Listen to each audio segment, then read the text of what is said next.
Perang dagang antara Amerika Serikat dan Tiongkok telah mengguncang dunia teknologi. Bagaimana konflik ini membuat smartphone menjadi lebih mahal dan sulit didapatkan?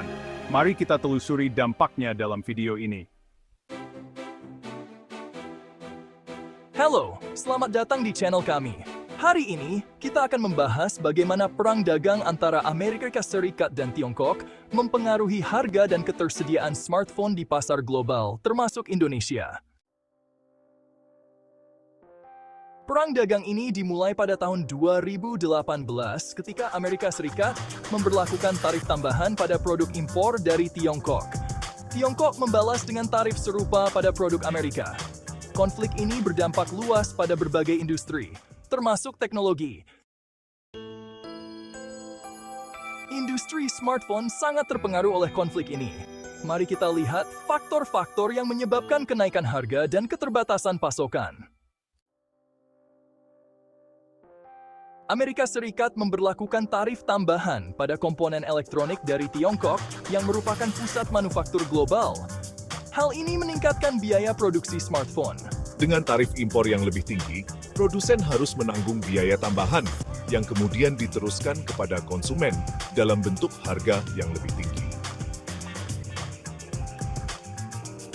Amerika Serikat juga membatasi ekspor teknologi ke perusahaan Tiongkok seperti Huawei dengan alasan keamanan nasional. Ini menghambat akses mereka ke komponen penting, mengganggu produksi dan distribusi smartphone.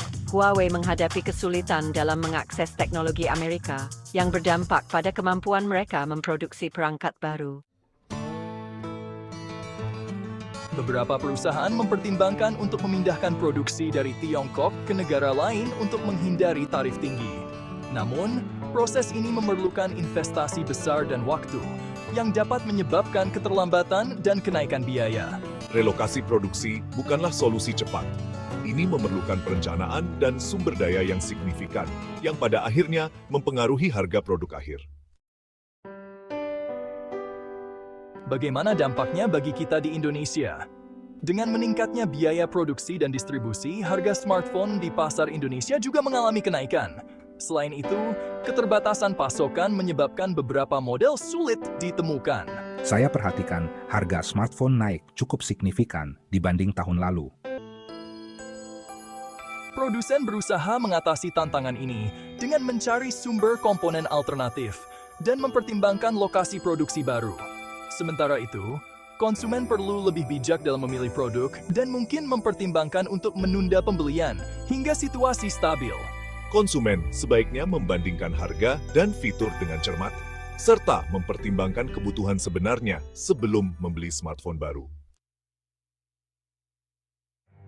Perang dagang antara Amerika Serikat dan Tiongkok memiliki dampak signifikan pada industri smartphone, menyebabkan kenaikan harga dan keterbatasan pasokan. Sebagai konsumen, penting bagi kita untuk memahami situasi ini dan membuat keputusan yang bijak. Terima kasih telah menonton. Jangan lupa like, subscribe, dan nyalakan lonceng notifikasi untuk mendapatkan update terbaru dari channel kami.